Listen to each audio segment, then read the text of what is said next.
YouTube. There will be a link on the town webpage, and there'll be a YouTube video, and I'll put it on all our social media and stuff. Sorry, I didn't even start with the first thing. I'm Kelly Phipps. I'm the market manager. So thanks for coming this morning, Saturday morning at 9 a.m. This is kind of late if you're coming to the market on the weekend. So you're very fortunate. You would have been set up already by now. So quick housekeeping. If you need to go to the restroom, you can cut straight through the kitchen. The men's room is straight in front of you, and the women's is to the right back there. If there's a fire, please, by all means, run out the door, run out that door. There's another exit over there, or come in the door you came in this morning. If you have not signed in, please go ahead and sign in up front. If you're a returning seasonal vendor, and I told you were pre-approved for this year, please go ahead and you can pay at any time, but I am going to yammer for a while. So you can do that while I'm yammering, or you can just wait until the end and decide, like, maybe I'm not coming back this year. It could happen. Okay, so let me start the slideshow. Where's my clicker? Sorry, I am running on fumes and caffeine right now, so this could work out really well for you or really, really badly. So introductions. Let me start. Well, here's what we're gonna do. Let me tell you what we're gonna do. Then we're gonna do it. And then I gotta tell you again what we did. Yeah, so introductions, meet the market, and I'll tell you way more than you wanted to know about the market. And I can go on for quite a while about the market. We'll talk about our community resources that we have that support us at the market news. So what are our rules updates? What's our layout updates? Which for our seasonal vendors, like that's all y'all came from. You got to sit through everything else first. So sorry, not sorry. The application process, for all vendors, for returning vendors, for new vendors. And then if we have time, you can ask me questions, or I'm happy to hang out here for as long as y'all are y'all staying for the whole thing? Sweet. So once we're done talking about this, if I am talking at this speed the whole time, you'll have plenty of time to come up and do one-on-one questions with the health department and small business and Charles County Agriculture and SNAP Ed. And this is all going to come up again, so don't think you have to memorize it right now. Okay? All right. So introductions, I said I am the market manager. I've been with the market since 2018, started as the market master. Things have changed a lot since then because like everything ends at every story you tell these days, COVID. So I'm the market manager. Here at the town, I am the interim town clerk, so I work with the town council. I'm the director of legislative services, so I do a lot of stuff with that. Keep a Plate of Beautiful is mine, so sustainability, birds, bees, trees, that's all mine. What else do I meddle in? I meddle in a lot of things. I don't tell you this to tell you I'm this important. I'm telling you this because if I don't answer your email that same day or even within a couple of days, it is nothing personal. I just literally don't have the time. So don't feel bad about emailing me again. I probably need the reminder.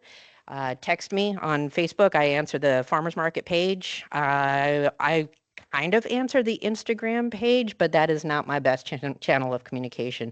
And you can try and call me. Toby does all the time. I may or may not answer that. And if you leave me voicemail, I may or may not get to that. So email is your best. I'm very sorry. Actually, I take that back. Probably Facebook. Facebook messaging is probably your best, but I am 300 years old. So email is your second best. Okay.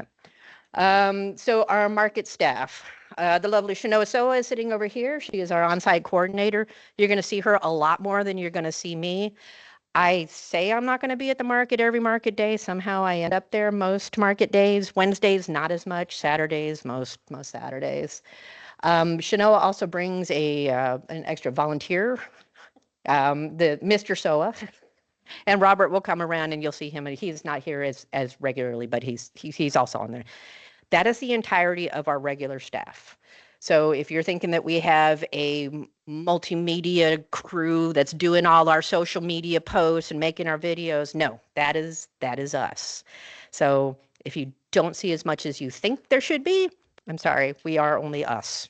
So if you see fantastic photos on the Facebook page, chances are it's from Shanoa. Sometimes it's me.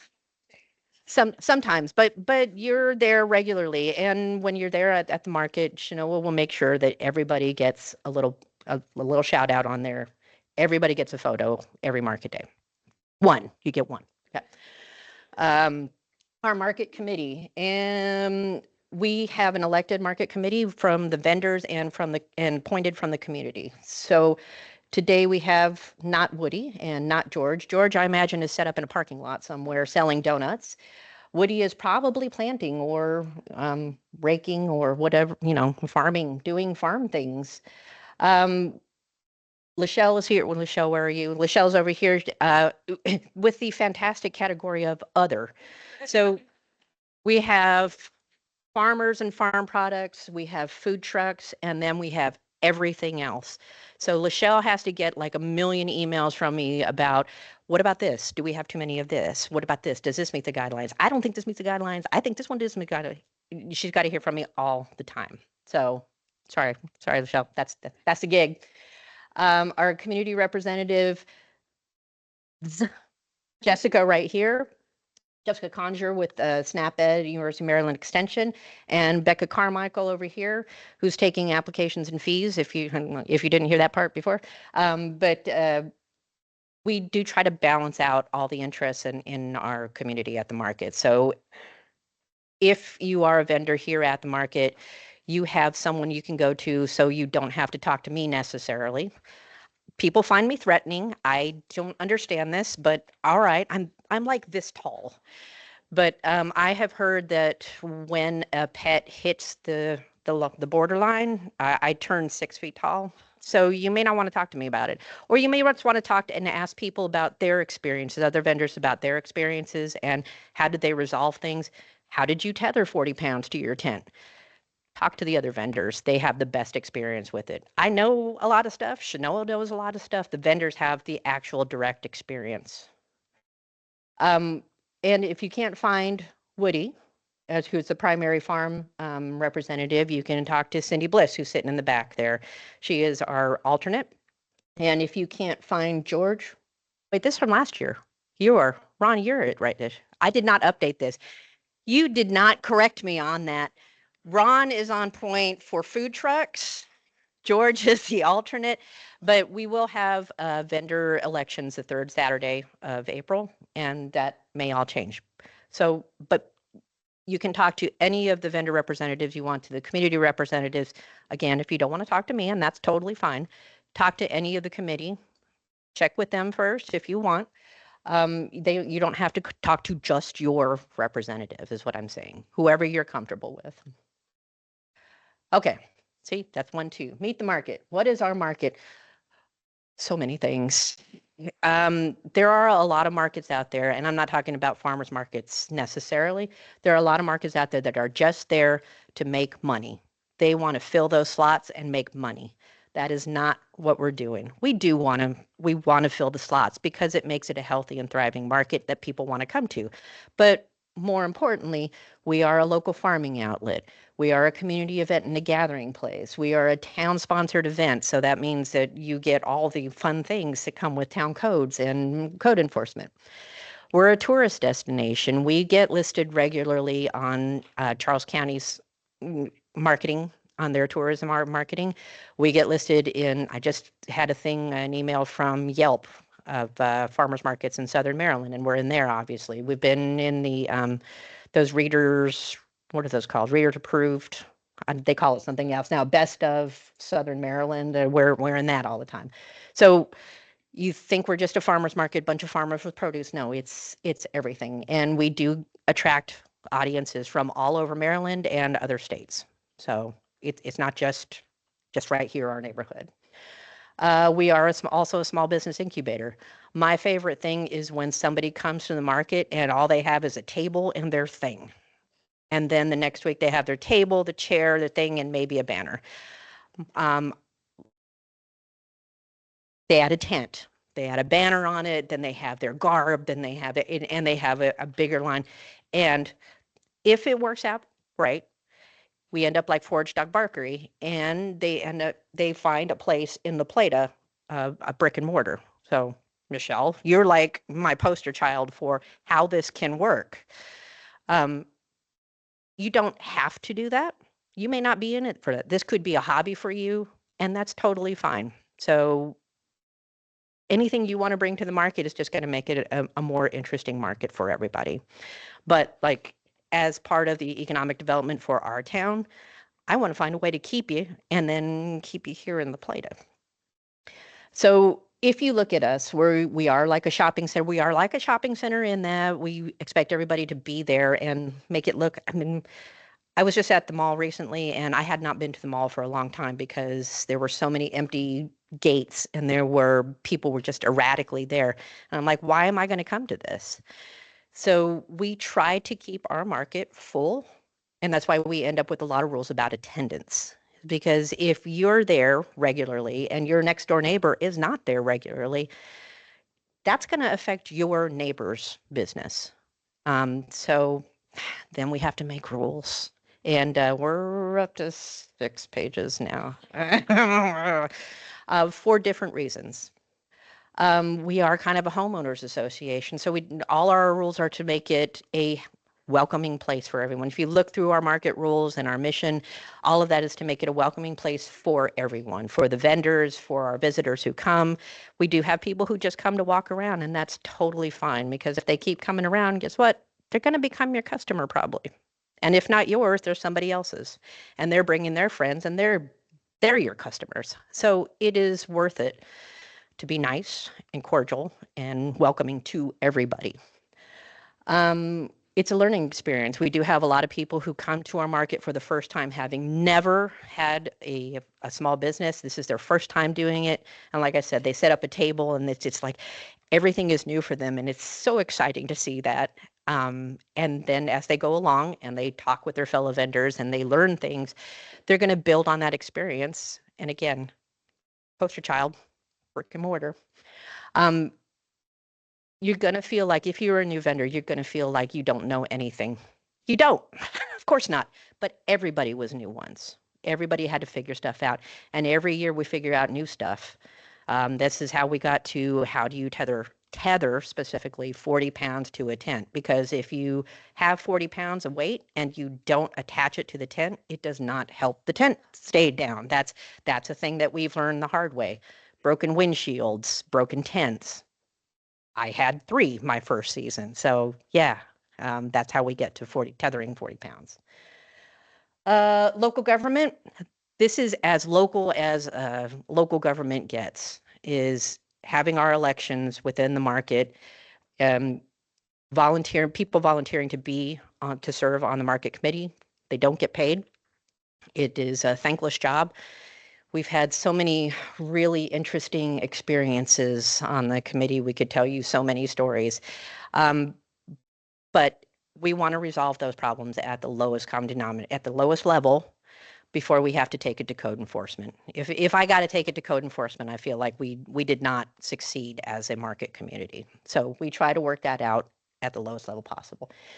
And it's a group project, and everybody hates a group project. There is nothing fun about group projects. You're always going to feel like there's always somebody who feels like they're doing more and everybody else isn't doing as much. It's a way of working those things out in a way that, and it's not at your home, so you get to practice those kind of skills. And you don't know. Maybe you serve on the market committee and one day you run for office. I don't know. It could happen. But the market setting is a great place to practice all these kind of skills of working those things out. And it's worth it. It is totally worth it. Okay, so our market has been in the same place for as long as I've been with market. It's been in a few places, and occasionally things happen in the town, construction, and the market's been moved. But most of the time, it's going to be in the same place. So right behind the Charles County Courthouse building is the Saturday market, and then across the Talbot Street, north of towards Talbot Street, in the overflow parking is the Wednesday market. As far as parking, yeah, I probably should change that. The parking is for I did not update that correctly. So vendors should not park in the Wednesday market. Vendors should not park where the parking thing is. That's for customers. Vendors should park across the street in the courthouse building area. And then on Saturdays, that will be full of vendors. So you should park anywhere but that parking lot. And one of our market rules talks about parking. So I'm sorry.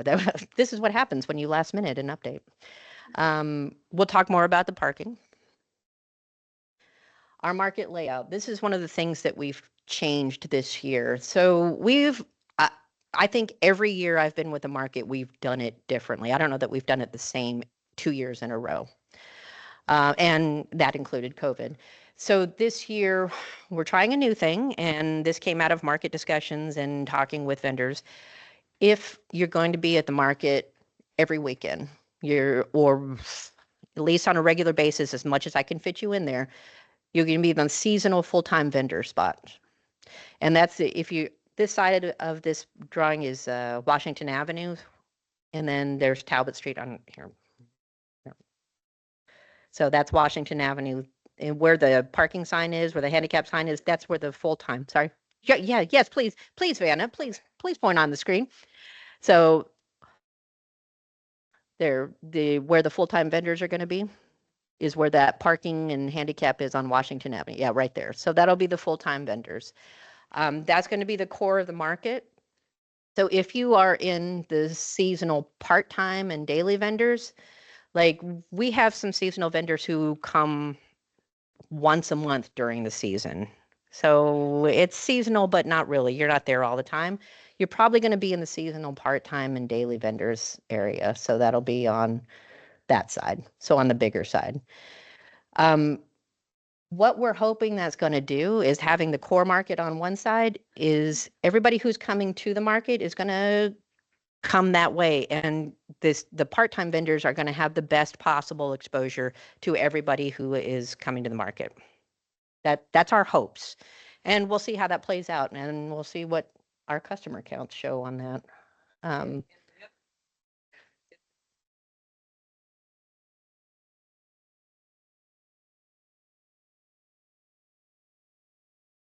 And it is the best visibility from the Washington Avenue side. So people driving by, which you would think people already knew that the market is there, every single market day, somebody comes and goes, I never knew this was here. We've been here since 1978. I don't know how you didn't know that. And this is people who have lived here their whole life. Like, we have a farmer's market? Yes, we do. And inevitably they'll drive by and go like, wow, I didn't even know this was here. Okay, all right, now you know, tell your friends, bring them back. Our market layout on Wednesdays has not changed. The only thing that changed is the lack of a marking for a food access coordinator, but we're working on that. We have not given up on that. The parking that's on there, that's marked on there is for visitors only. And mainly that's because they back into each other a lot. It's really hard to get out of that parking lot. I mean, it's kind of scary. Yeah, so we want to give them and our mobility challenged visitors, we want to give them the best possible chances to get into the market. Y'all are going to be sitting there all day. You can park across the street. It's fine. What can you get at the market? Almost everything, except, cheese. So vegetables, fruit, meat, honey, plants, all of these are sold. Barbecue, yes, Mike.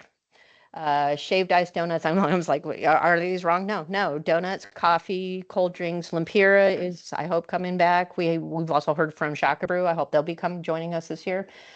Cold drinks, yes, the lemonade will be coming back, and the iced tea, and hot food. And then see farmers, food trucks, and everything in between. So jam, baked goods, crafts, art, local craft beverages. The nice way of saying that is the local craft beverages. We're Charles County. We're going to have local craft beverages. Thank you, Cindy. I am going to hurt, I guarantee, I'm going to hurt somebody's feelings in this room, possibly 3 people, because at some point I'm going to tell you, I'm sorry, that does not fit our product guidelines. It does not mean that you have a bad product. It just means that it doesn't fit into our guidelines. It's not what we're looking for at the farmer's market. So mass-produced items, anything that you can like crank out on a 3D printer or a t-shirt printer or I don't know, there's a lot of things. There's the Cricut, there's the laser printers, the CNC. I don't even know what all these things are, but That is not what we're looking for. We're looking for the handcrafted products, the one-of-a-kind things. So crochet, yes. And um, burning onto a piece of wood, not so much. Okay, so think handcrafted. And there are ways to make those kind of products more handcrafted, but we got to talk through that process. So it helps a lot if you've never applied. It helps if you have a social media page that we can look at and see your products, because a lot of times people will describe something and it sounds handcrafted, and then we look at it and go like, oh yeah, no. Oh, and in case you think that I make those decisions all by myself, I do not. That is why I have a market committee, is to keep me from being power hungry and like making these decisions. And I'm like, no, there's a lot of talking before I'll turn down a product. Okay, so what does the town of Plata have to do with the farmer's market? The town code rules, the top rules. That is me. Yeah. Is there a sign-in sheet? If you missed a sign-in sheet, it's over there by the door. Um, all the things that the town of Plata does for the farmers market. Number one, it's the town code. It actually establishes the farmers market in town code. So it's not like we thought, oh, that would be cool to have a farmers market. No, it's actually in our town code that we will have a farmers market. We will have it. So the town funds it. It funds the staff and it funds the operations, it provides a portage on. This year we will have a handicap access one. I don't know who was worried, if anybody was worried about that, but we finally did. Thank you to Becca as our community representative for bringing this up in terms of accessibility. And we did have this question before. I'm sorry, I'm talking so much about a handicap portage on, but it was things from the community that come up that we can address and work out. The town helps with that. So the town pays rent on the porta-johns, supplies and equipment for the market, all the reproduction. So there's 8 gajillion copies of the application packet up here. This is all town sponsored. Purchasing, safety equipment, the trailer that's parked out there with all our stuff stored in it. The town issues permits. Yeah, so there's the trailer. Provides the dumpster. There is a dumpster. I don't know if I want to flip back to it. Oh, I can do that fast. Okay. So at the top, what is that? Top left corner, there's a little black blobs. Those are dumpsters. Those are for market vendor use only. Other people in the community will dump stuff in there illegally, but those are specifically for the market. Sorry. And then we have an MOU with Charles County. So one of those civic lessons is, although those parking lots are in the town of La Plata town limits, they actually are county property. So the town negotiated a memorandum of understanding, that's the MOU, with the county so that we can put our farmers market there. And they don't charge us for that, but then they have rules about it.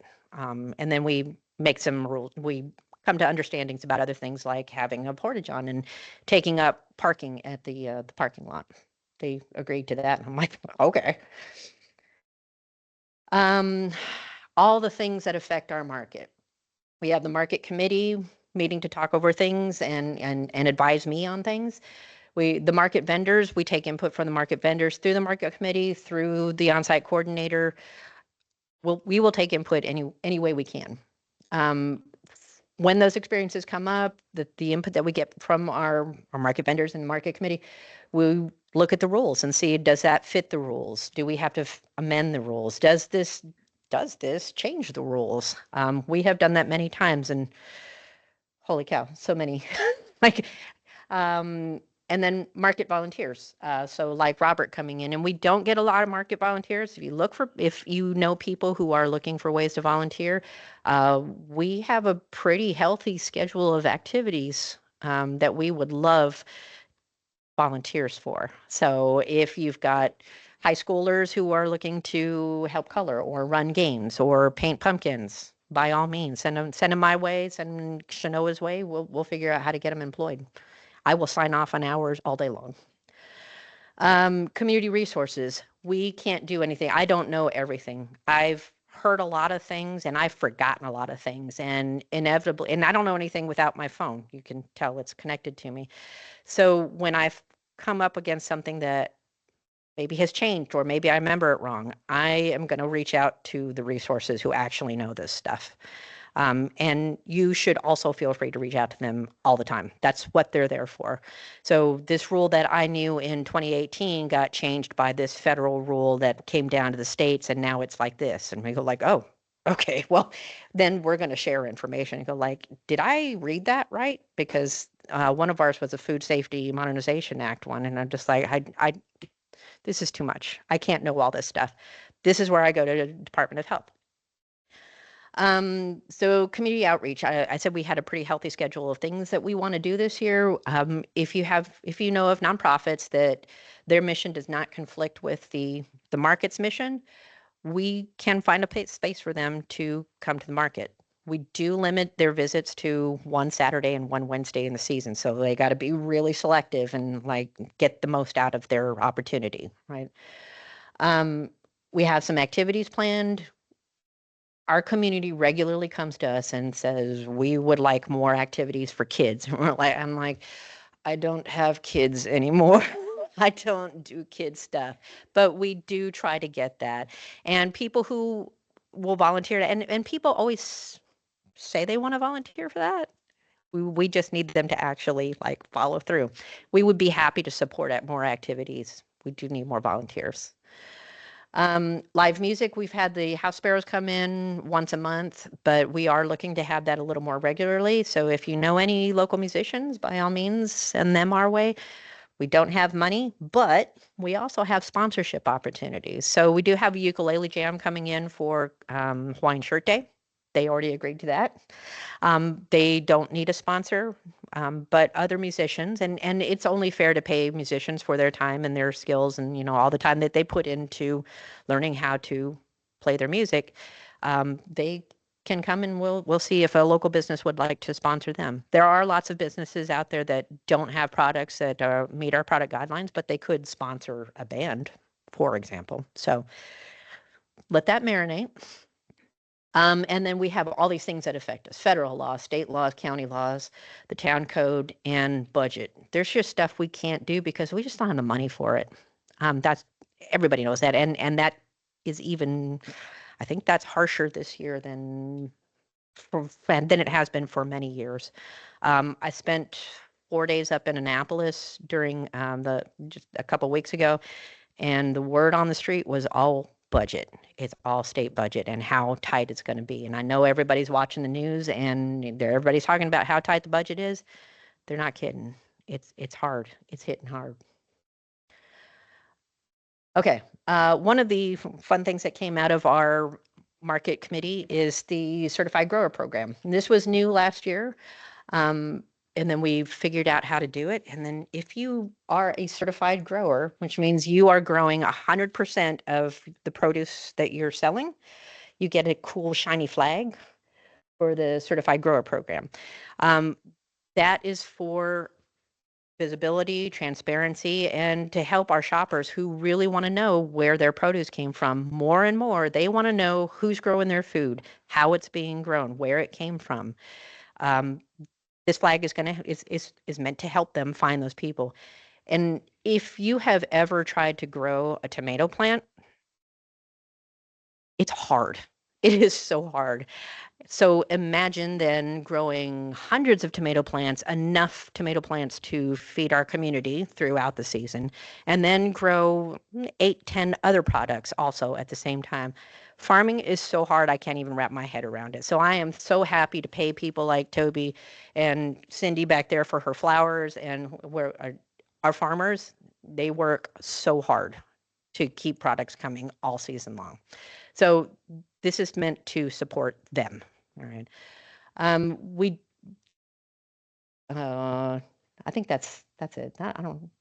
Yeah. So when our farmers sign up for these programs, they volunteer to have inspectors come to their farms and inspect and go like, yes, I see you said you were growing tomatoes and cucumbers and squash, and I see that you are growing tomatoes and cucumbers and squash. So someone will go out to their farms and make sure that they are. So that's something to look for. We're also going to be enforcing more signage, but we'll talk about that in a little bit. Cindy, you look like you have something to add. No? Oh, okay. Yes. Yeah, it's not just a branding thing. There is a commitment to it, and they do agree to have somebody come out twice a year or twice a season. So it's not like, ooh, one and done, and now I can do whatever. No, yeah, my God.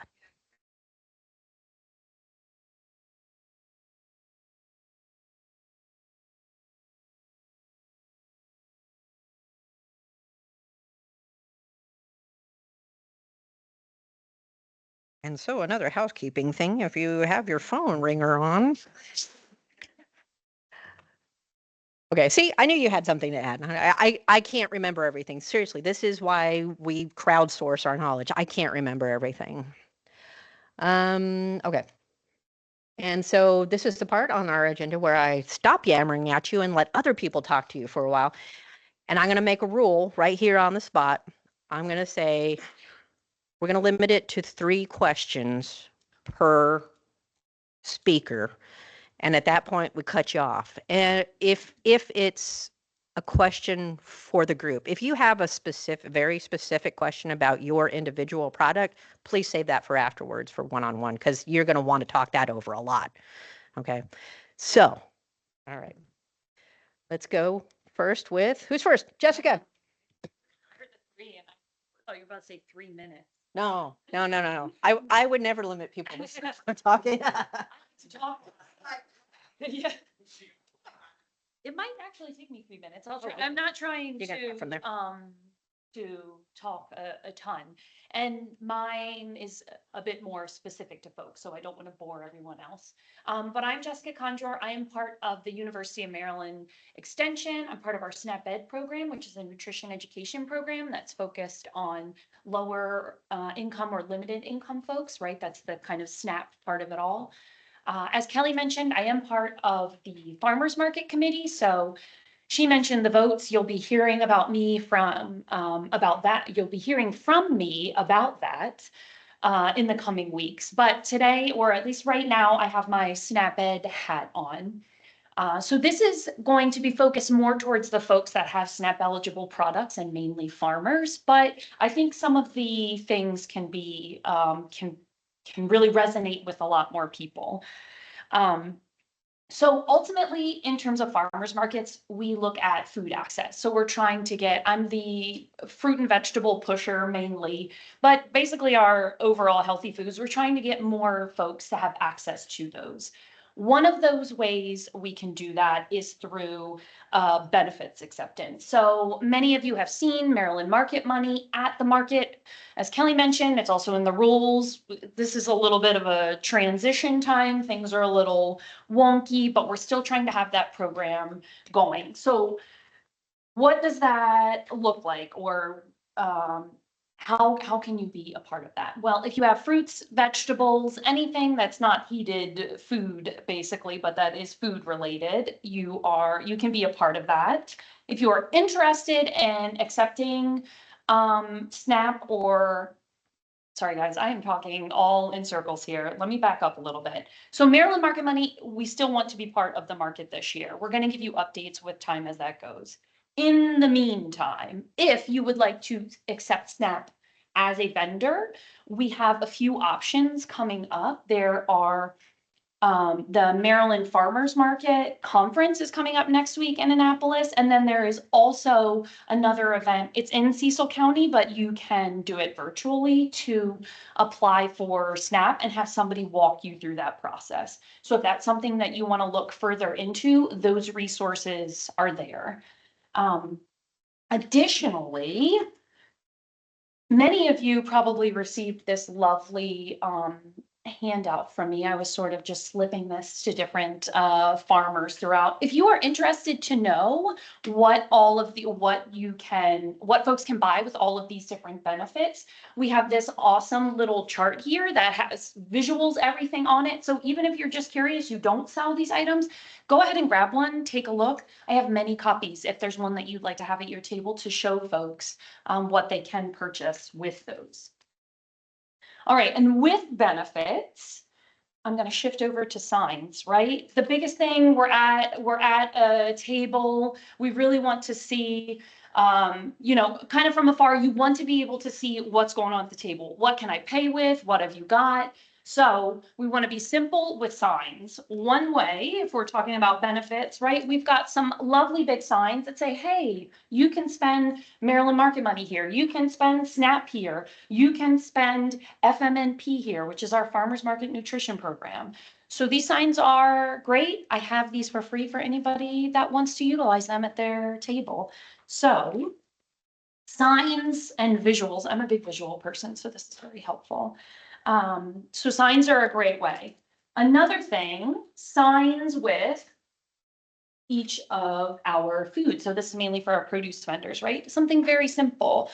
These are radishes. They are this much a bunch, very simple, easy for folks to buy, right? Again, that's, you're trying to get folks to be able to see things very simply. When I go up and I see, okay, this is $3 a pound. Okay, well, is this a pound? Is this a pound and a half? I'm not sure, right? It's so much easier to make that sale if it's, okay, it's $2 a bunch. These are very arbitrary prices as well. $2 a bunch. Okay, got it. I know exactly what I'm spending. I know if I'm using benefits, I know how much I have. It's very simple in that regard. Another thing with signs, so I don't only work with the farmers market. I'm usually out at schools, at pantries. I am forever throwing these up. So if you've ever seen them, we have them around for the market in English and Spanish, right? We have a lot more. Can we do a simple raise of hands? Has anybody had folks that are speaking other languages visit their table? A few of us, yeah, okay. So we have these in English and Spanish, but have the ability to get things translated in even more languages if we find we need them. But I just want to let you know that I am out there, you know, waving these around, telling everybody about the market as well. And what else have I got on here? I've only got two more things here. Along with our signs, pairing things up, right? So I know we've all seen like HelloFresh or Green Chef or any of the other kits that you get, right? Isn't that great? You just get a bag of things. Here's the recipe, make it. Excellent. So that's something that you all can do as well, right? Put a few things together. Here's a salsa kit. Great. Don't even have to think about it. I buy that. It's one price. I'm good to go. If I know there's several people that put out their own recipes, and this could go almost with any product, right? How do I use this? What do I do with this once I take it home? We have a ton of recipes that I'm also happy to offer up to folks. So if you've got or I've got a carrot up here, right? We've got, carrots are pretty versatile, but something like an eggplant where there's a lot of people that are like, I don't even know what to do with this thing. You know, pair it with an eggplant recipe. Okay, we'll try this out. You know, something you can do with it at home. And like I said, I've got these resources. All the resources I have are free. Please take advantage of those. And then last but not least, as I mentioned, I'm with the schools. I'm way over that 3 minutes I said I was going to be. So wow. As I mentioned, I'm with schools, so making more connections with the community. So I work a lot with the Judy centers. We may be bringing some parents in. I know, Woody, if you don't mind me calling you out, I know there's one school that wants to visit Woody on a Wednesday to bring them. Or working with the senior centers to bring them in when they get their farmers market nutrition benefits. So bringing in a lot of those other community folks. And I know Kelly mentioned is like a, what did you call it? Third space? Was that the name? Third place. Third, a third place, right? For folks to gather, you're bringing in all these other folks. So they may be coming for one specific thing, but then they're taking avail of all of the other vendors, resources, things that are there at the market. So that was my last little bit. I even wrote myself notes, didn't even look at these. So hopefully I didn't forget anything. But I will now allow 3 questions and 3 questions. I have all this stuff up here. Take whatever you like. Got some pens. Please don't take my precious, my very, my well abused, but my lovely stuffed vegetables. But please take what you like here. If you want additional resources, there's a space here to add things. I've got a bunch of recipes with me too, some stickers if you want to have fun. I'm usually working with kids, so I have lots of stickers, but yes. And I will stop myself there Okay. from talking in circles. Do we have any questions?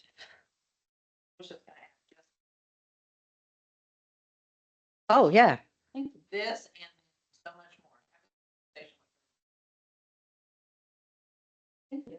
Oh, on that, See, that's how it happens. terrible. An additional 3 minutes. Sorry, guys.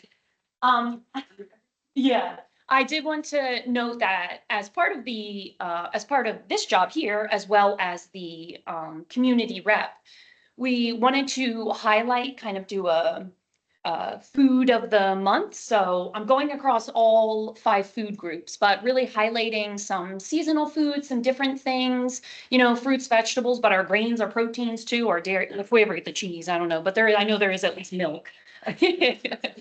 But just doing some highlights to let folks know what's available now and these recipes, again, how they can use them. So hopefully that's beneficial for several people, not just specific to one vendor. Okay, and with that, now I'm going to sit myself down. Okay, 3 questions, going once? Going twice? Okay. Oh, yes. Okay.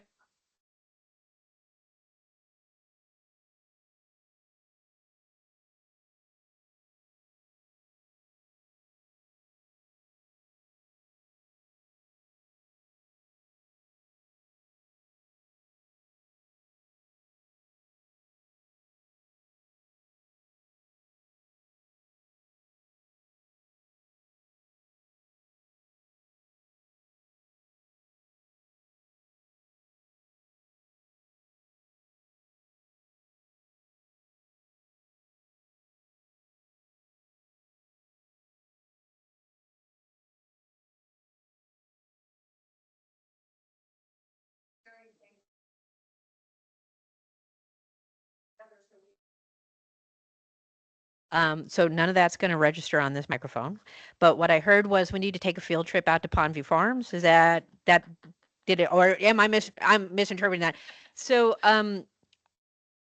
I love this, and you're right. When the vendors are setting up and when you're running your business, you don't have time to go visit everybody. Honestly, I'm not sure about the mechanics of how we would do that aside from the vendors networking amongst each other. Shanoa does take a picture of everything that's at the market. I mean, not everything that's at the market. Well, let me walk that all the way back. 1 photo per vendor because we can't take a picture of every single thing that's at the market. And if you check social media, you'll see what's at the market. And we do post who's coming. I was going to say it would actually help your marketing a lot if the vendors posted what they're bringing and we can share those because we do share a post a post per vendor before every market day. So we don't necessarily know what you're bringing. It would be great if you had something and then we can just echo that because that actually drives viewers to your webpage and to your social media instead of just ours.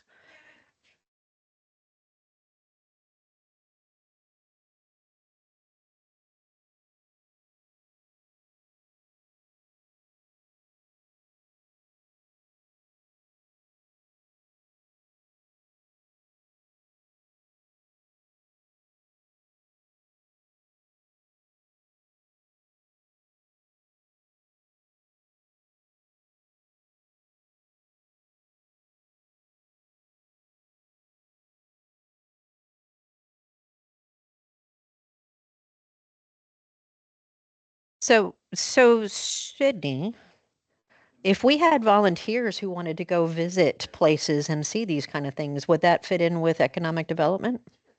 I mean, because I know you don't have staff either. We don't have staff.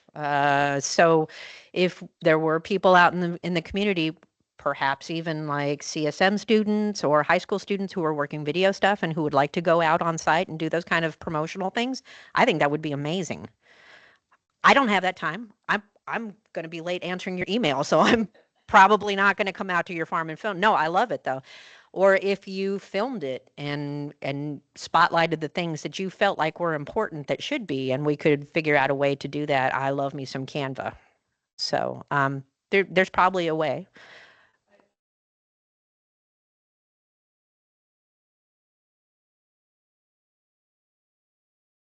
Yeah, yeah. And just finding that contact and somebody who wants to pursue that kind of program. I think there's all kinds of opportunities in that. I think that's amazing. 4-H maybe might be important involved interested. Sorry, interested. Cindy, yeah.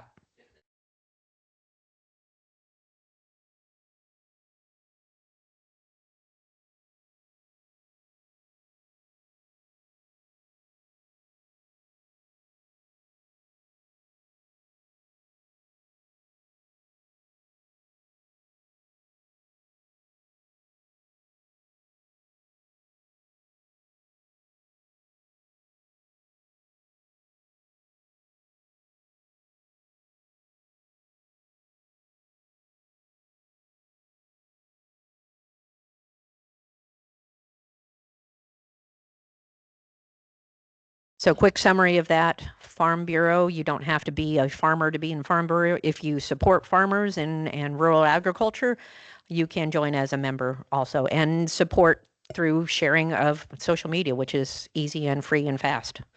Sorry, did you have?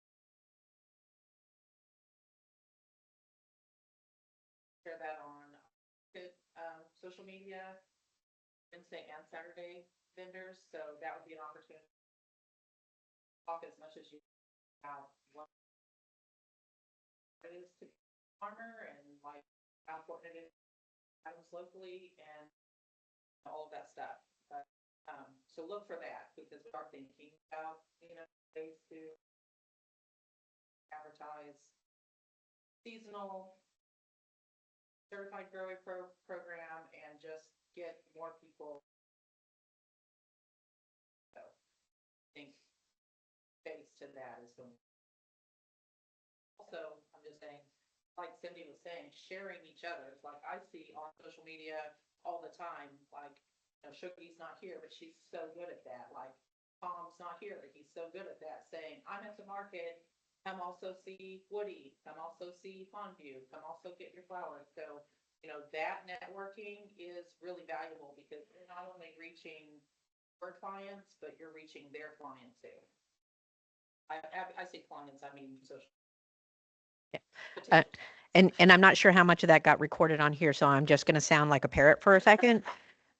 About the interviews with seasonal vendors. So we do have we were going to come up with some basic questions, and then I have a chat pack that I'm going to subject you to. You can opt out of it.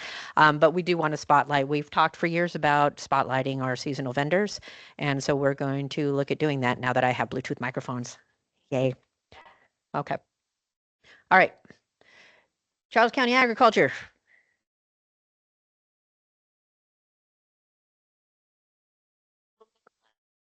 It didn't. Okay. Good morning, everyone. My name is Sydney Garner. I'm the Agricultural and Rural Development Manager with Charles County Economic Development. I am fairly new in this role, so if I haven't gotten to meet all of you, I'm sorry. I am local to the community. I'm a recent graduate from the University of Kentucky. Like I said, pretty new to this role, but very local to the agricultural community here. Within EDD, my role is kind of to support farmers. We put out monthly newsletters. We send out things periodically, connecting farmers to grants, events, resources. If there's a question that you have that is general to farming, we know the answer or can point you to someone that can. We also work with producers in connecting them to people like Jessica or the USDA or MDA to sign up to accept benefits specifically at farmers markets and being able to widen your customer base in that aspect. We do some farm tours. We work really closely with county regulations and kind of support you all in that role. Like I said, I'm the specific ag person. I work mostly with farm businesses. I do have a colleague that does the small local business enterprises. I do have some of his materials up here. Feel free to come grab some. His name's Anthony Twyman. He's also fairly new, but he's really hit the ground running. And there's great small business resources within economic development. Another one of those resources I'm going to highlight, we recently started the With Love from Charles program. It's a digital gift card program that, as long as you have a point of sale system, it can be accepted just like any store. I think Forage Dog Treats also does it now. So it's just a way to widen your customer base, but also we want to promote buying local from all aspects and all businesses. That's kind of my brief spiel, but I'm super excited to be here. And if you have any questions, again, my name is Sydney Garner. Thanks.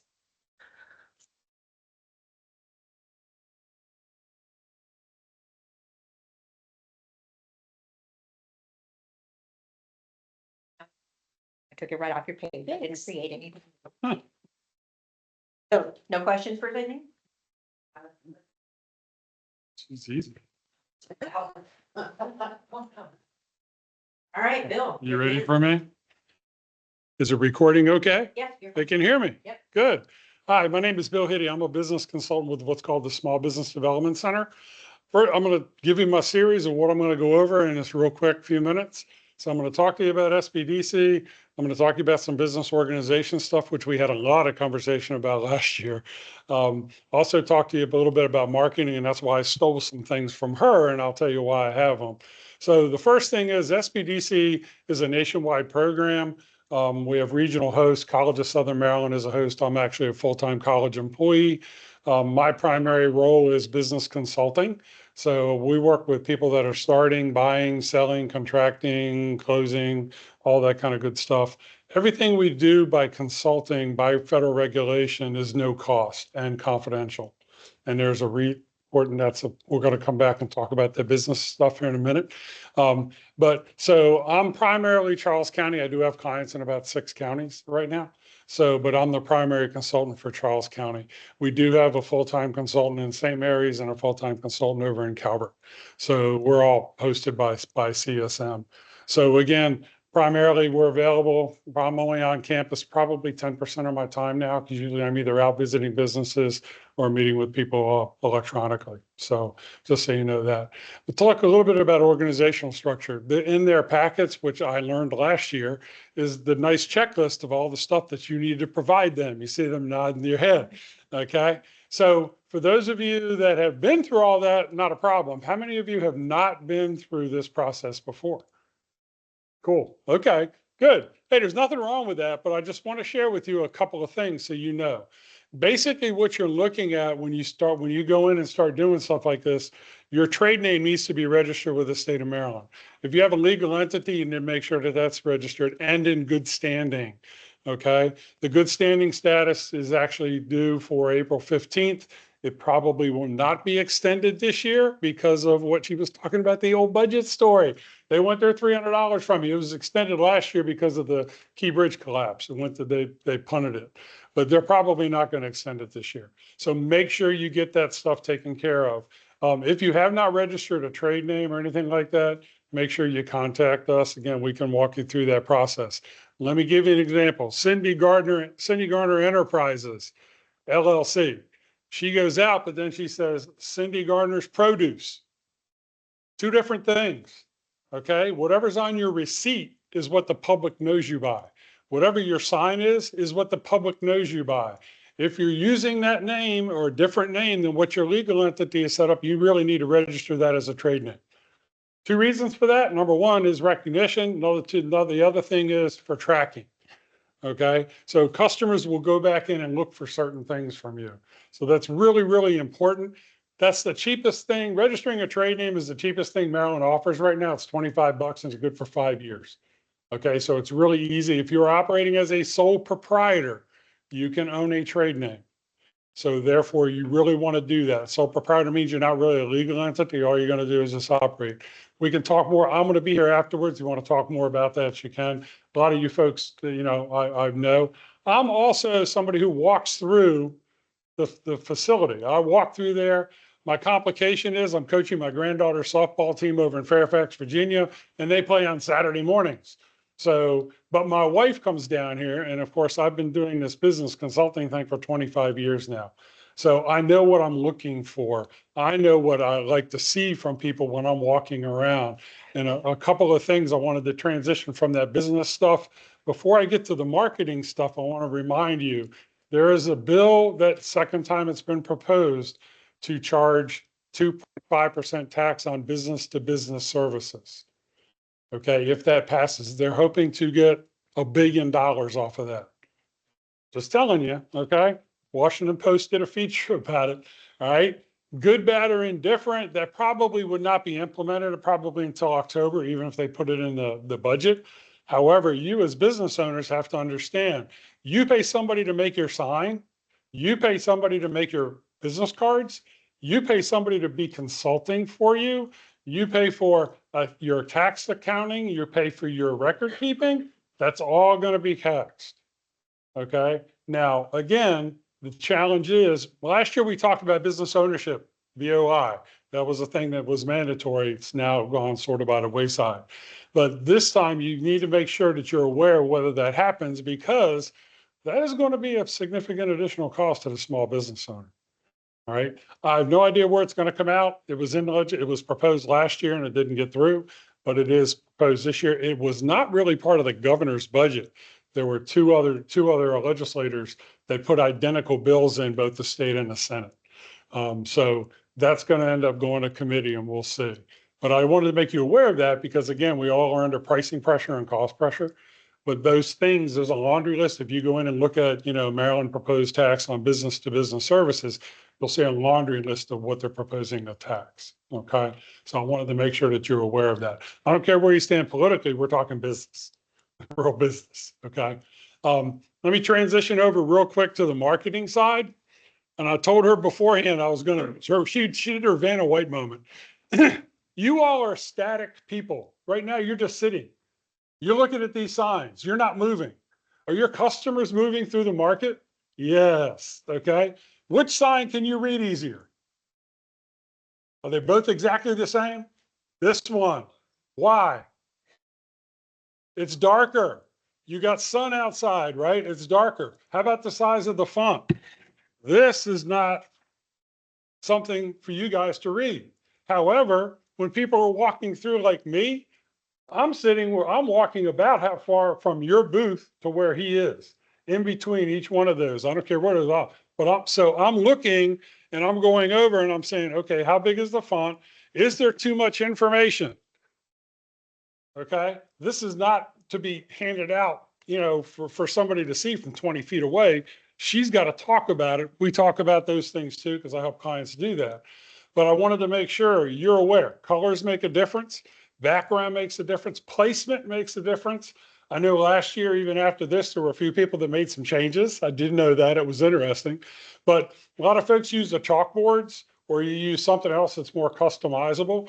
A lot of you also use the tents. So you actually have the poles to be able to hang stuff off of. What you need to make sure that you do is the bottom is mounted so they don't waffle, okay, or they don't fly up and down. They don't want stuff flying around, number one, for safety, but also number two, for visibilities for your customers. So the chalk things are okay to go through as long as they're, again, remember the font size. Okay, you start going through. Some of those colors make a difference, but I wanted to point that out. That's sort of the real big thing from the marketing standpoint. Go in, if you can have a special for that particular day, if you can post it ahead of time, that would be great.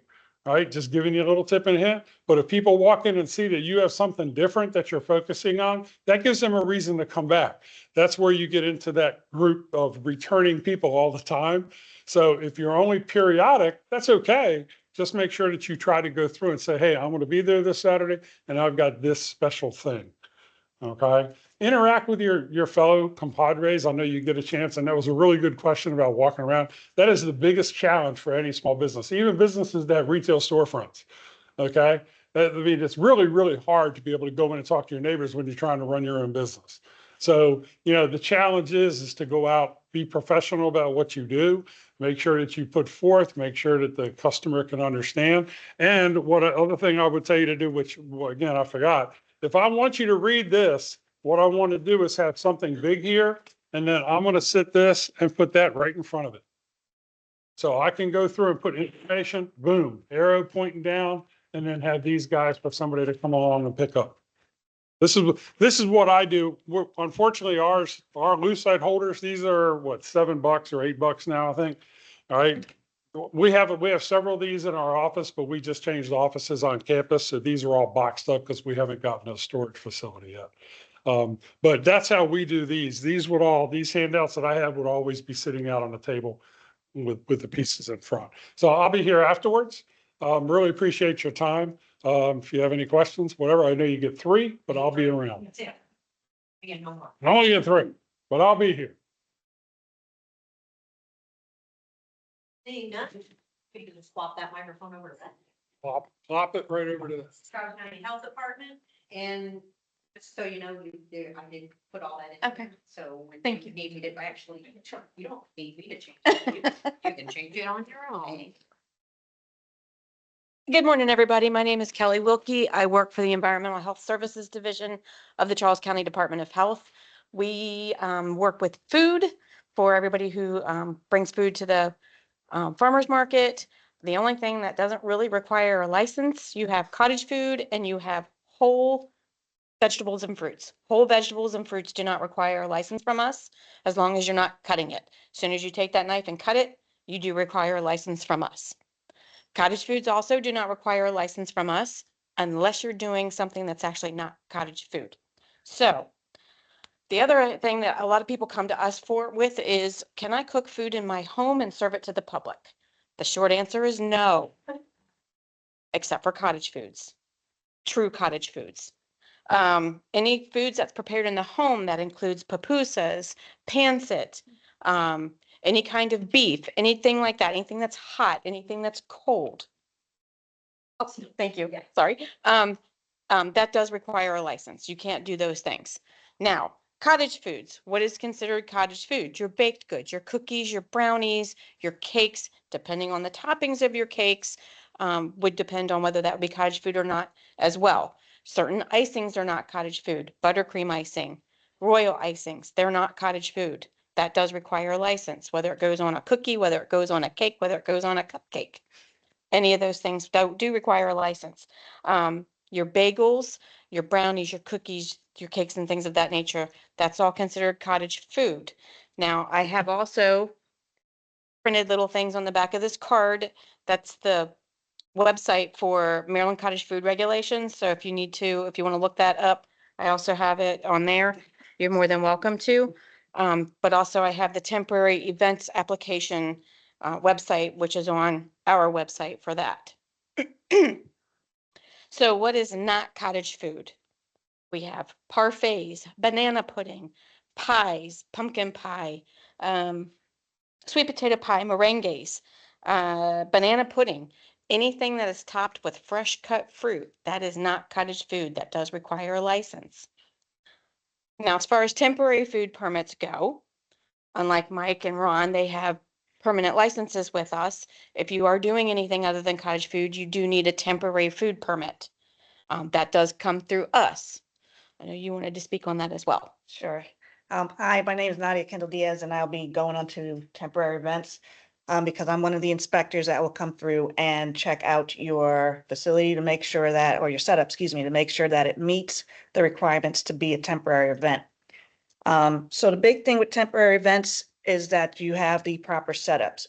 Again, temporary events, we do allow you to cut and prep, but you also have to be able to clean said utensils, pick up trash that's generated from, all the things that you are processing.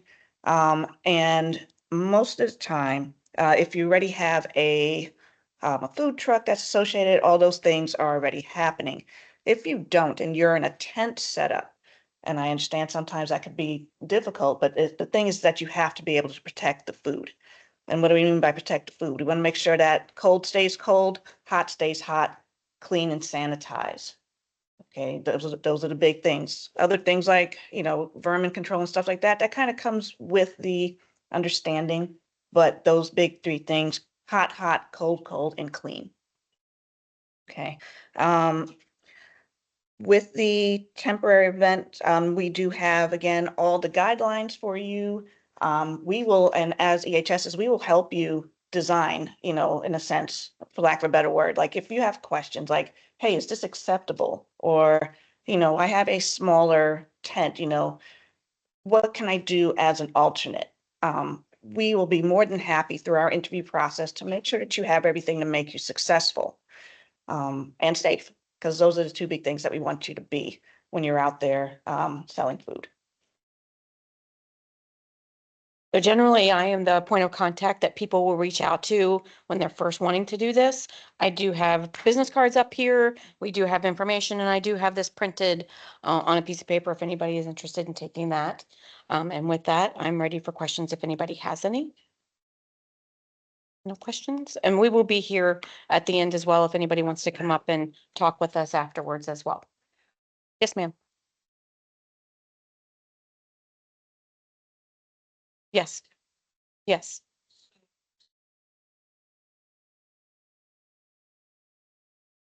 It depends. A tent is not licensable.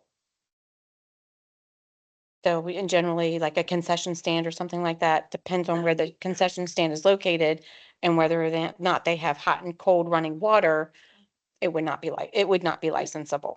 Right, so that goes back to the food truck versus A the tent. tent. Food truck would have all these things kind of built in. They went through plan review. They have the capabilities to do all the things. Whereas in a temporary event, let's say, whereas a food truck would have refrigeration units built in, a temporary event will probably be working out of an igloo cooler with ice. For hot foods, again, a hard stand, in a sense, a food truck would have, the capabilities, they'd have a prep table and all that to be able to cut and, hold the food, hot hold. Whereas for, temporary event, it may be, made to order, or in a sense, or has to be prepared and shuttled out because it doesn't have the capabilities to keep something hot out. So each event would have to apply for a temp. Not necessarily. So if you're going to be operating for more than one Saturday or one Wednesday at the La Plata Farmers Market, we could issue you a license for a maximum of 30 days. But that does not allow you to operate anyplace else. So a temporary license is good for one event, La Plata Farmers Market, at one location, operating under one menu with no deviation from any of those. But when you're applying for the license, when you fill out the application, you have to indicate in the event dates field what dates you plan to operate. So March 1st through March 30th, because that would be your 30-day window. You could potentially do that. But if you're only going to be operating it once a month, you're still going to pay that $100 fee to operate one time. One other thing that I would like to mention is I've gotten a lot of calls about trailers with grills on them. That is not a licensable unit. Trailers with grills. Trailers with grills or smokers, something like that. I've gotten a lot of calls about that, especially lately. You can't just roll up to the La Plata Farmers Market and operate. That's not licensable because for something to be licensable, it has to have a 3-compartment sink and it also has to have a hand washing sink. Water heater. You have to be able to have potable water, you have to be able to dispose of your gray water. So yeah, you have to have all those things in order to operate. Yes, ma'am. Any other questions? And in case you wonder, they hear from me a lot. What about this? What about this? Yeah. Okay. So we good? All right. So now it's back to me. Yeah. That's it. That's you're stuck with. So, but at any time, should you need to get up and walk out for whatever reason, please don't feel bad about it. Our seasonal calendar. So our market season is running April 9th On Wednesdays, April 9th to August 27th, we stop at Labor Day because we found that after Labor Day, just people, the kids went back to school and people are done on Wednesdays. So Saturdays, we run from the first Saturday of April through the fourth Saturday, like right after Thanksgiving, which is also Small Business Saturday, if that makes it easier to remember. First Saturday of April through Small Business Saturday. That's our Saturday season. We run 9 to 2 both days. The Charles County Mobile Library will be there on Wednesdays and first Saturdays. The Southern Maryland Job Source will be on the Wednesdays, on third Wednesdays. We've had a lot of good feedback from that. And honestly, this fits really well into our third space category. I like community forum also. Like I said, we do have some events planned. Sometimes they don't play out. It depends on a lot of things. Seasons, sometimes the weather will do it. Things that we have already confirmed, elections, yes. April, I think we're pretty solid with April. The ukulele jam is definitely concerned for June. We're looking at, so like in May, it says National Physical Fitness and Sports Month. We are looking at some activities to encourage people to get out and move around, and get around the market. So I think we're looking at like marking the pavement so that you go to a certain spot and spin there. Anybody ever been to Anne Marie Gardens? Like my favorite place in Southern Maryland. They have little trails and you follow the trail and you swerve like a bee and spin like there was one who would jump like a frog, that kind of thing. So those kind of activity trails. Hawaiian Shirt Day, Ron brought that to us and we just kept it. And then last year we had the ukulele jam with it with some people from Island Music's ukulele jam came, and then for some reason Pinch showed up. Just like, okay, of course, why wouldn't he? Stars and Stripes weekend in July, then the Buy Local Challenge. We support that every year. That's a Buy Local Challenge. That's through SMATIC, the Southern Maryland Agricultural Development Commission. And that's just encouraging people to buy local. The Farmers Market Week in August, that's a nationwide kind of thing. Fall Fest in September. Farmers Market Junior Edition, I've already had questions about when is that scheduled. And so yeah, October 10th. Pumpkin painting, because I love pumpkin painting. And trick-or-treating, which has become a tradition since COVID. I mean, you wouldn't think, but people bring their kids to the farmer's market to trick or treat. It's a very small and contained space and very safe and accessible. So Small Business Saturdays are closing market day. And then sometimes some stuff just comes up, and for whatever reason, and I love that synergy amongst the vendors, like we go like, well, can we do this? And yeah, why not? Let's do that. And we do, and it's super fun. You are not required to participate in any of that, but it does make it more fun for you, and it makes it more fun for the visitors, because especially Hawaiian Shirt Day. Hawaiian Shirt Day was really popular last year. I mean, like we got a lot of people in Hawaiian shirts, so I'm just saying. And now we're up to the market rules update, which is why I got a lot of you are here. One of the things we added, and this is that third place that we've been talking about, our mission statement, it was mainly about business, and it is because it's a farmer's market, and so you're running your business at the farmer's market, but it's also a place where the community gathers, and we saw that during COVID for sure, but we keep seeing it as a place, and we realize that there aren't a lot of places like that. The library is kind of a third place, some place, and if you don't know what a third place is, it's that not your house and not your work. It's that third place. So for a lot of people, that's church maybe. But for a lot of people who don't go to church, where is that third place? Our market is one of those third places. So we wanted to make sure that was an actual active part of our mission statement. I mentioned the Food Safety Modernization Act, FSMA. These rules, I'm so glad that y'all all follow these rules, because I can't register as many rules as there are. There are labeling requirements, and we have always encouraged that from our produce vendors, but there's a federal law and it is enforced by state law. So as a town, as a government like entity, we also have to enforce that. So if there is produce out, it must have a label on it where it came from. So the name of the farm and the location. And that's something that we are going to have to enforce harder this year. I mean, we past encouragement. And so signs like this, what that Jessica was showing with this is a really easy way and reusable way to put out a temporary sign. This is where I got this. This is where this was grown. And as consumers, you should be out there looking for it and asking if you don't see them. Where was this grown? Because you don't know. I mean, you want to know where your food came from before you put it in your mouth, right? Okay, so it's a very small clause in there, but it's a pretty big thing.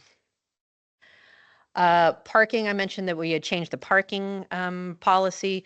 Originally up by on Saturdays especially, right by the Charles County Courthouse, there's a bunch of parking spaces there, and we had vendors parking there, and it wasn't so much of an issue, but we have a lot of mobility challenged visitors. They need to get as close to the market as possible.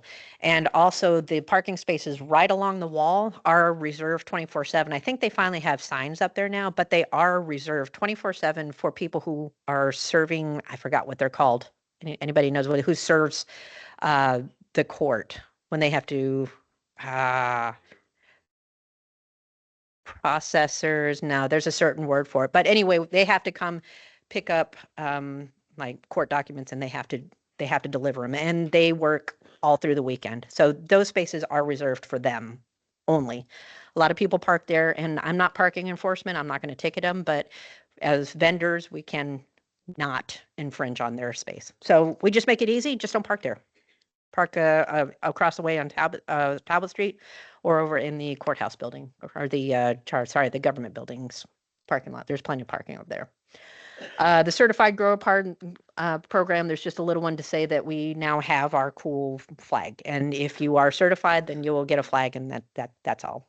We just didn't have that in the rules last year because we hadn't fully figured out the logistics. Nutritional assistant programs.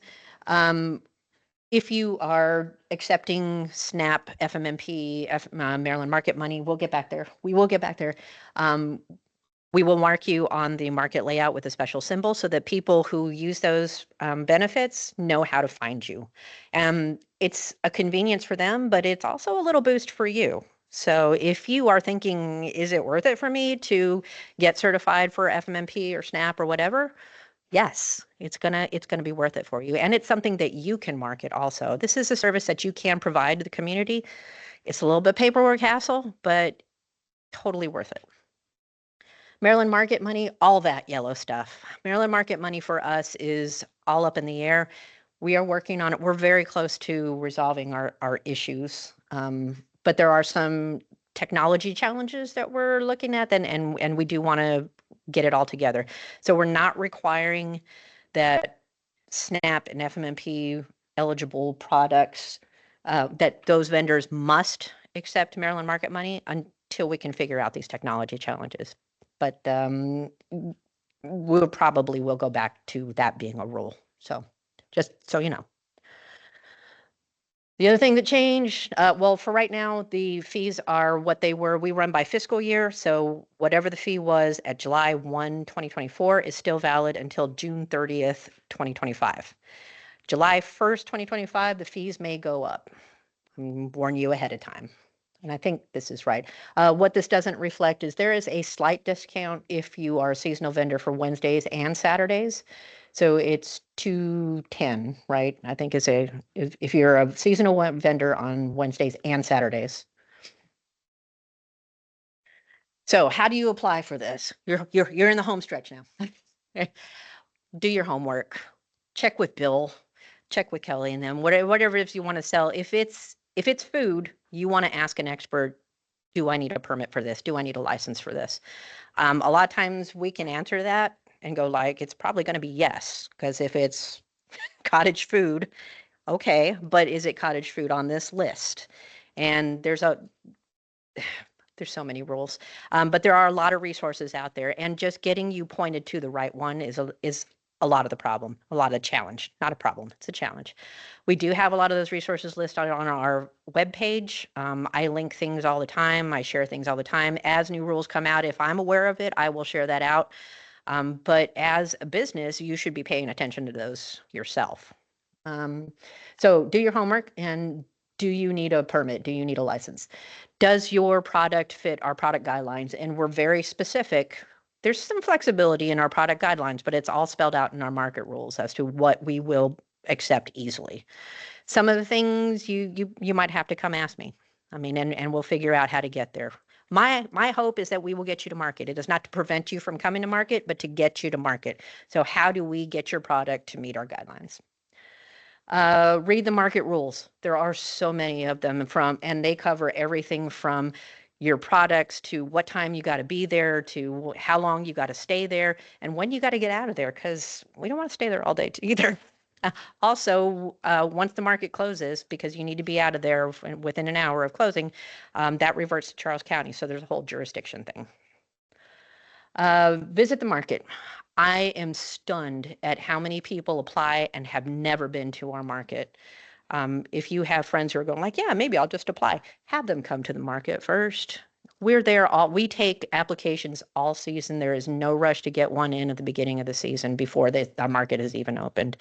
And you might find out, they might find out that, maybe this isn't where they want to be. This isn't their scene. They don't want to be outside in the hot, in the cold, in the windy, and it is windy all the time. Just assume it's going to be windy every single market day, unless it's super hot, in which case there will be no wind. There will be none. So bring your fan for that one. Once you've gone through all that and talk with us and then get to that, submit your vendor permit. And if you have not been at market before, please email it to me and give me some time to get to it, at least a week in advance. I do have a lot of stuff on. I told you about that. I have a lot of stuff going on, so I might not see your application real quick. Don't pay any fees, don't submit any fees until you have written approval. I have had to send back money orders, checks. I have an envelope upstairs with a check in it. It's still sitting there. Don't pay any fees until you get an email back from me. And at that time, you can either pay it to Shanoa at the market, or you can come to town hall and submit it here. They're open during business hours, but there's also a night drop box that's open 24/7. Please, by all means, include your application with it. Include a hard copy with it. Don't just drop money in there and go like, oh, they got it. No. And I may not find it in my email again. I've met me. So after you got your approval and you get a notification from me, then you pay your fees. So we take cash or check or money order made out to town of Plata.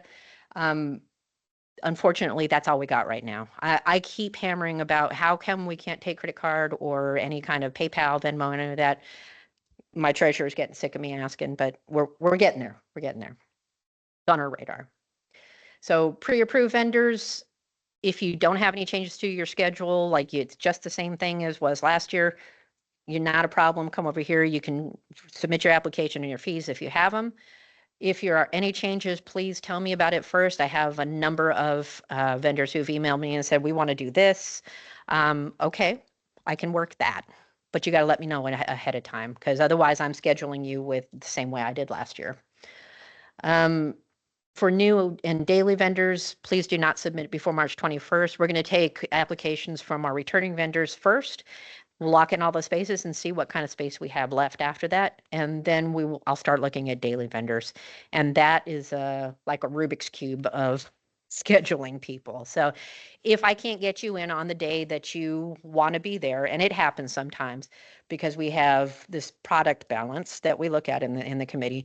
If we have a lot of soap vendors on a particular day and you are a soap vendor, I'm probably not going to get you approved for that day.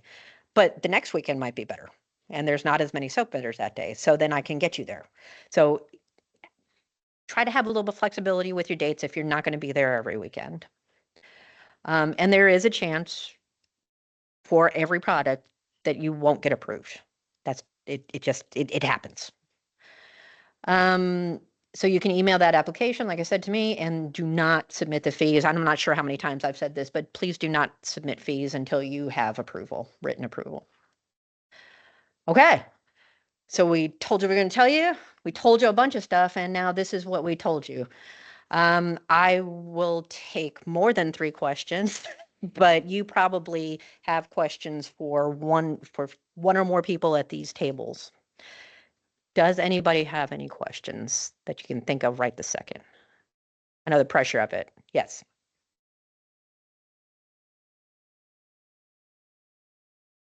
Hmm?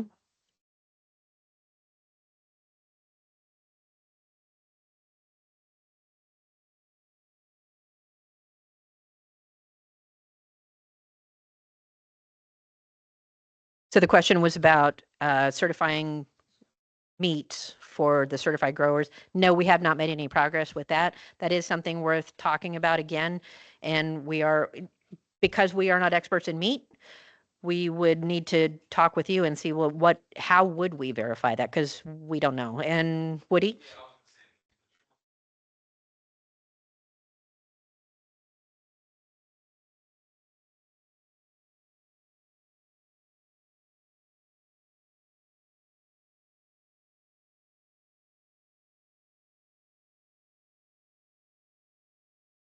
So it's almost like a chain of evidence thing, right?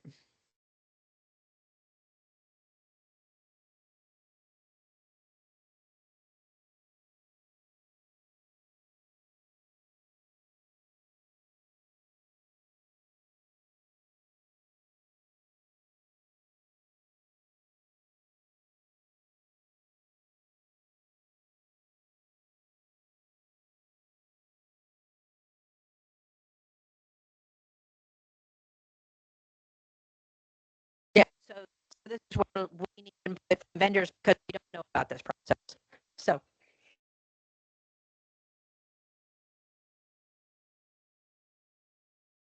Okay. Make checks out to Town of La Plata. Any other questions? Karen, yeah.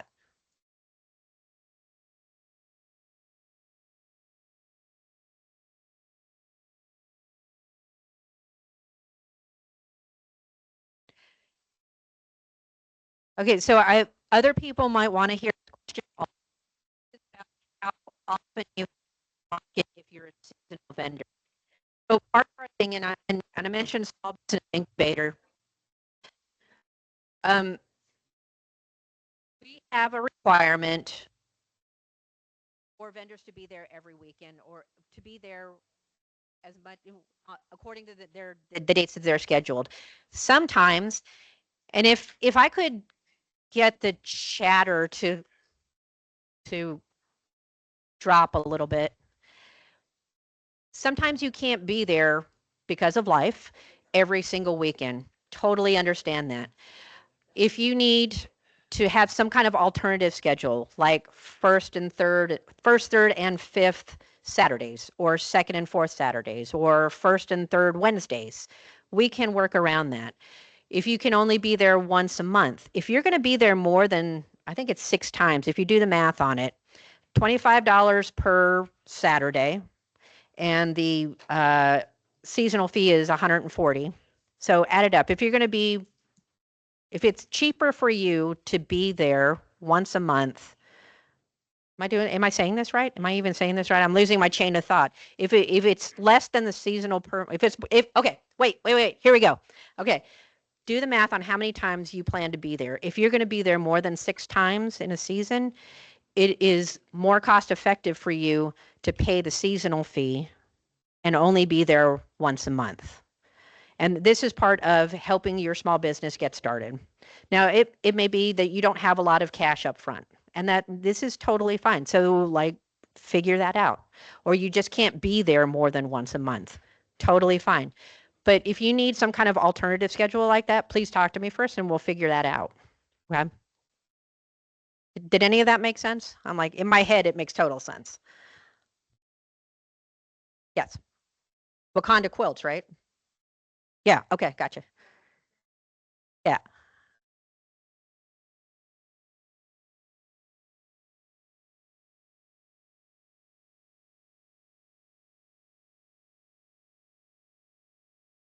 Mm-hmm.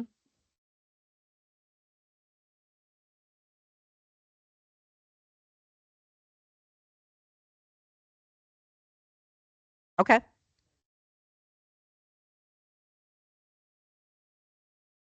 Yeah, we can totally work with that. And I will say from a business operations, if you want to keep your customers and let them know when you're going to be there. Having a regular schedule is going to be crucial. If you're going to be there and you want to tell people, I'm going to be there first and third Saturdays of the month, so they know when to come looking for you. Because we have so many times people just come to Mark and go, oh, I was going to get that thing from that guy. And I was like, yeah, they're here next week. And they're like, oh, well, I'm out of town for the next month, so I guess I won't get that. Making sure, I mean, like if you go to a store anywhere, the mall, Safeway, and they were just open randomly whenever they felt like it, you would stop shopping there. I've done that many times. I'm like, I guess you didn't want my business. If you say you're going to be somewhere, be there and be there consistently. I don't know. Am I way off on that? Yeah. Okay.